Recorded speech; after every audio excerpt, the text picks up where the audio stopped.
दोस्तों, क्या आप जानते हैं कि कैलाश पर्वत केवल एक पर्वत नहीं है, बल्कि ये दिव्यता और रहस्यों का केंद्र है, जो त्रेता युग से जुड़ी अनेक कहानियों को अपने भीतर समेटे हुए है। दोस्तों, कैलाश पर्वत को लेकर यह भी माना जाता है कि यहाँ पर गुप्त योगियों का वास है, जो आज भी वहाँ पर साधना कर रहे हैं। इसीलिए यह स्थान यहाँ पर कोई जा नहीं सकता। इसीलिए यहाँ पर पहुंचना इतना कठिन माना जाता है। यह स्थान भौतिक संसार से परे है और केवल आध्यात्मिक दृष्टि से इसे देखा जा सकता है। दोस्तों, कैलाश पर्वत को हिंदू धर्म में भगवान शिव का निवास स्थान माना जाता है। स्कंदन पुराण और शिव पुराण के अनुसार यह पर्वत केवल एक भौगोलिक संरचना नहीं है, बल्कि आध्यात्मिक ऊर्जा का केंद्र है। त्रेता युग में कैलाश पर्वत का उल्लेख भगवान राम और रावण के संदर्भ में भी मिलता है। जब रावण ने शिव जी को प्रसन्न करने के लिए कैलाश पर्वत को उठाने का प्रयास किया था, तब शिव जी ने अपने पैर के अंगूठे से इसे दबाकर रावण की शक्ति को चुनौती दी थी। दोस्तों, त्रेता युग में भगवान राम, माता सीता और लक्ष्मण ने कई बार शिव जी की आराधना की थी। वाल्मीकि रामायण के अनुसार भगवान राम ने रावण पर विजय पाने से पहले भगवान शिव की उपासना की थी और कैलाश पर्वत को मन में धारण करके शिव जी से शक्ति प्राप्त की थी।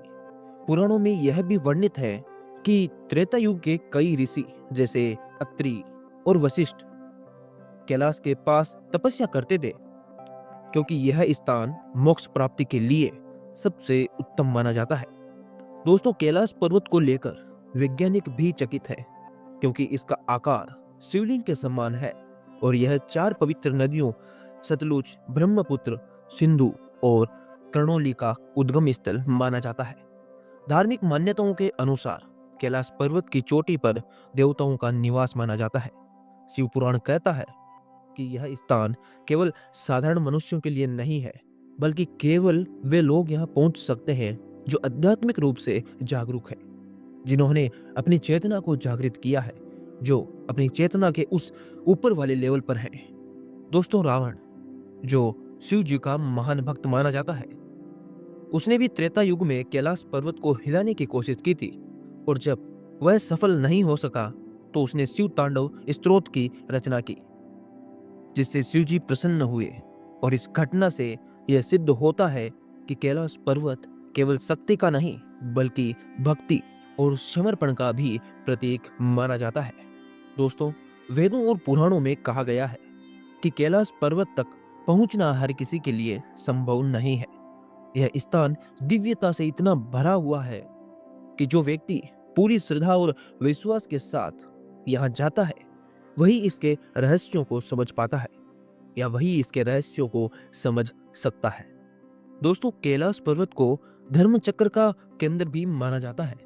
भगवद गीता और उपनिषदों में कहा गया है कि यह पर्वत आत्मा और परमात्मा के मिलन का एक स्थान है। यहाँ की ऊर्जा मानव जीवन को नई दिशा देने में सक्षम है और वह हमारी आत्मा को मोक्ष प्रदान कर सकती है। तो दोस्तों, इसके अलावा भी कैलाश पर्वत के और भी बहुत सारे रहस्य हैं।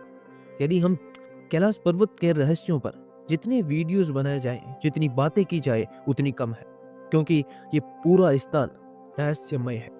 आज तक इसे किसी ने एक्सप्लोर नहीं किया है। जो भी वहां गया है वो जीवित नहीं आया है। दोस्तों, कैलाश पर्वत केवल एक स्थान नहीं है, बल्कि यह हमारे धर्म, संस्कृति और आध्यात्मिकता का प्रतीक है। इसका हर रहस्य हमें ये सिखाता है कि जीवन केवल भौतिक सुखों का नहीं है, बल्कि आत्मा की शांति और परमात्मा से जुड़ने का नाम है।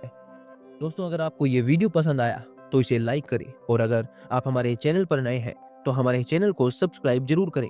बाकी अपने दोस्तों और अपने परिवारजनों के साथ इस वीडियो को शेयर जरूर करें। हरे कृष्णा।